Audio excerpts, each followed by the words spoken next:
Hey everybody, welcome back. Today we're going to do Atari Force issue number 17. I believe we are very close to the end.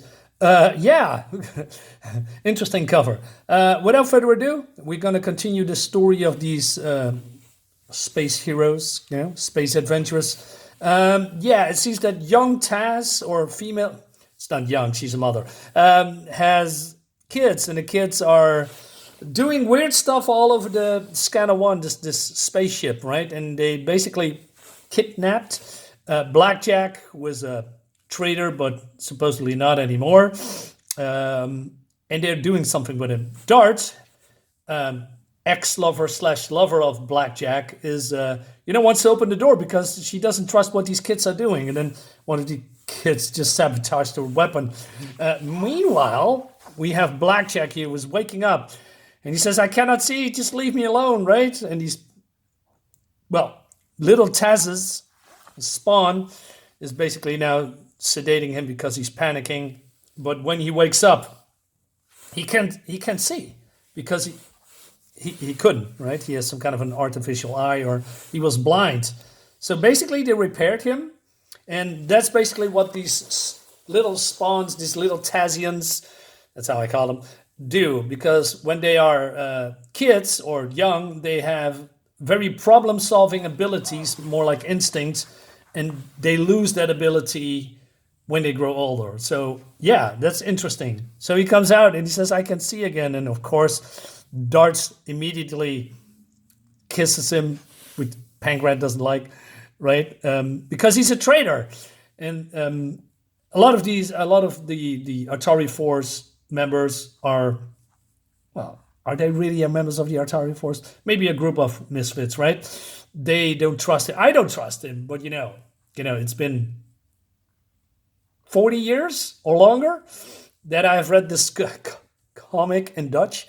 Anyway, so Morphea comes say, hey, let me probe you and to see if the Dark Destroyer, who is the enemy, is still in his mind, corrupting him. All right. I still think that she should trust him. I mean, he basically tried to kill her many times, right? And betrayed the whole Atari Force. But still, I'm more like a resentment kind of guy. Anyway, Martin Champion, who was the leader of the Atari Force, says, hey, we're running out of food because the Tazians is eating all the food because they are rapidly growing. So Morphea comes in report and says, hey, Tazlings are quadrupled their mass and also gave Blackjack a new organic eye. I thought I ordered him confined to quarters. Calm yourself, Martin. He can do no harm. I am calm, thank you, but also holding you responsible for all our safety in regards of this allegedly new and improved Blackjack. And Dart says, no, well, I will do that. No, you two emotionally involved. All the responsibility goes to Morphea, right? So they need to think of an, solution for the declining food on their ship. So basically, they need to go to some kind of a planet to replenish. Anyway, so Martin says, "Hey, can you contact my son, Chris, and because we need him." Anyway, so she's tried to do that. She has future-like powers. What I mean with that, she can have visions of a possible future, and they see, she sees a civilization with a bubble enclosed and with a breathable atmosphere, and she sees Martin and Chris and her together talking, possibly future, right? I like a design, with the, not sure this is a ritual makeup or maybe a, how do you say, encrafted in a skin or something. But I like the design. I mean, she's a good-looking woman. Anyway, and she can hold herself. She's a warrior, right?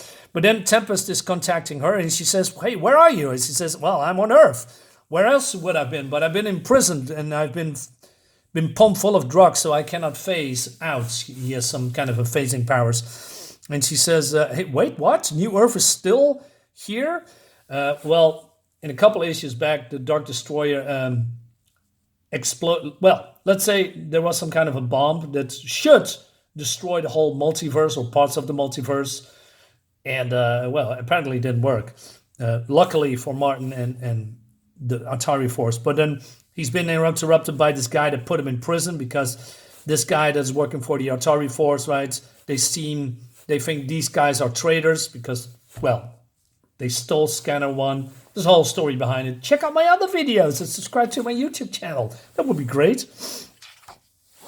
Anyway, so we move on to the next scene here. Well, yeah, they're having a big appetite. So Dart reports and says, hey, I contacted Tempest, Chris, but lost contact. I say, are you sure? He says, yeah. And they are New Earth, which means that, well, Earth is still intact. But he also says that he's been in prison, but he says, he'll get away. I know, he's my son, a champion, which is a little bit ironic. I mean, there was a little bit father-son hate between these two, right? Because he was self-absorbed in his work. And Chris wants to always reach out to his father, but his father's just pushing him away because he was obsessed with the Dark Destroyer. And now it's turning around, so I like that, right?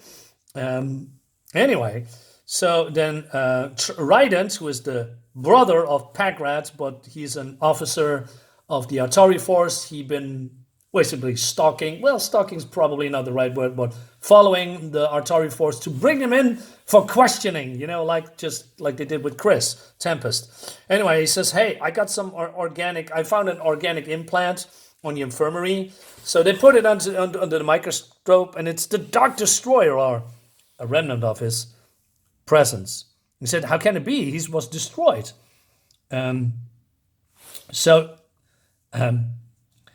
She says, it was Blackjack who had... Wait a minute, what did she say? It was Blackjack who had Dark Destroyer on his brain. And it means of mind control. So she's very happy that it's been confirmed that Blackjack was actually being mind controlled instead of being a weak weak coward that's been, persuaded and corrupted by the Dark Destroyer. I wish it was the case because I don't like Blackjack very much. He's an arrogant fool. Anyway, the Tazlings must have sensed his presence, judged his malignant, and improved Blackjack by removing it. Martin? Yeah, he says maybe. Anyway, so he says, I want to have Morphea conduct another probe because we cannot be too careful. So Ryan says, you obviously suffering from delusion. Just give me the command of the vessel of... He says, nah, because Ryder doesn't believe the whole story about the Dark Destroyer, because people think that Martin was also mad about what happened in the past to him, right? Meanwhile, we have Morphea making contact with Kargg. Now, Kargg is a minion of the Dark Destroyer, and when Dark Destroyer died because of the bomb, he planted some kind of maybe parts of his presence into the mind of Kargg, but this is also a part of the Dark Destroyer. So can he duplicate himself? I'm not sure. Anyway, so she goes into his mind and see his past. And she's been finding out that Kargg was he's from some kind of a primitive prime, but they are mostly peaceful. Then the Dark Destroyer comes in and basically recruits him and turn him to the dark side, basically grooming him to becoming cruel and vicious. He's becoming a disciple and basically expanding the roster of people that follow him, because he needs an army, right, to do his bidding. But then she says, but why didn't the Tazlings remove the presence that is inside of Kargg? So she's going deeper and deeper into his mind, literally into his mind, basically on the mindscape. What you probably saw in a lot of other comics, when people go into other people's minds and there is some kind of a landscape, things unfolding in that place. So she's going in, and then the voice says, you have...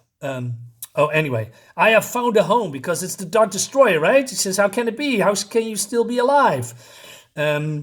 And she says, I found a home for a part of me here deep within Karg's mind. Here I have rested, building up my strength, waiting for the moment to attack anew, right?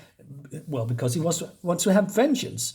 And you have saved me to the task of seeking you out by stepping into my lair. You will never leave. Your friends will find a drooling husk, drained completely of mental essence. And they search for the explanations. I shall attack them too. All right. It's not good. Ads. So, but then there is some kind of a mental battle on the mindscape. And she says, no, I am stronger than you. I will fold your back upon yourself until you are no larger than an electron. I will crush your hideous brain. So Raiden comes here because he says, hey, why is taking everything so long? And then he sees this battle of minds, battle of wills, if you will. Now, unfortunately, we don't see really what's going on, right? It's more like a mental projection. This is Morphea somehow, and this is the Dark Destroyer. So, and then this is happening. Maybe Morphea defeated the Dark Destroyer. I do not know. I like this sound effect here with the curve. Really nice. And then Kargg wakes up. He says, let's just suppose for a minute, for the sake of argument, that this Dark Destroyer was a real person. So now he's basically believe what everyone was saying in the first place. Anyway, so Morphea comes back, and Martin is still sarcastic. He says, hey, listen to me. And then Kargg is speaking, and he says, Professor Champion, I deeply regret the suffering I've caused, but I have not been myself lately. Leads us to the next issue. Uh-oh. Cool. So, yeah, I wonder how that is going to unfold. Yeah, and also, more ads, we have a Pakrat storylines where Ryder basically betrays his young brother because he's a thief and he's a cop. I'm not going into that, but it involves some kind of a stealing of a jewelry. Pakrat, is cahooting with this girl that wants to have the jewelry. Again, it's not really important or something for the story. But, yes, another fun story, fun book with, from ATARI Force. Dude, I wish they remade this hardcover, softcover. I don't care. They need to do something with this. This is freaking awesome, in my opinion, right? This is an 80s book, and one of the best 80s books I've read, by the way. Guys, thank you so much for watching. I hope you like this video. More is coming, of course. See you next time. Bye-bye.